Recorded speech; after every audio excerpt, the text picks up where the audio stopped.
அனைவருக்கும் வணக்கம். இன்றைக்கி இந்த வீடியோவில் கம்பஷன் அல்லது பேர்னிங் அது நடக்கிறதுக்கு இம்பார்ட்டண்ட்டாக இருக்கிற 3 முக்கியமான விஷயம் பற்றி தான் பார்க்க போகிறோம். முதலாவது ஃபியூவல். இந்த ஃபியூவல்ன்றது நார்மலாக ஒரு ஆக்சிஜனோட ரியாக்ட் பண்ணி எங்களுக்கு எனர்ஜியை ரிலீஸ் பண்ணக்கூடிய ஒரு சப்ஸ்டன்ஸை தான் நாங்கள் ஃபியூவல் அப்படின்னு சொல்லுவோம்.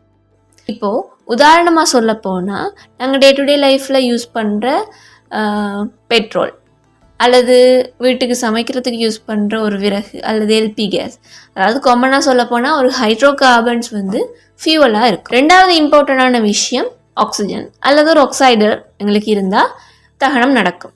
இப்போது தனியாக ஃபியூவல் மட்டும் இருந்து எங்களுக்கு அங்கே ஒரு நெருப்பு உருவாகாது. அங்கே நிச்சயமாக ஃபியூவலோடு சேர்ந்து ஆக்சிஜன், வழியில் இருக்கிற ஒரு ஆக்சிஜன் சேர்ந்து எங்களுக்கு அங்கே அந்த சப்ஸ்டன்ஸ் எரியும். அடுத்து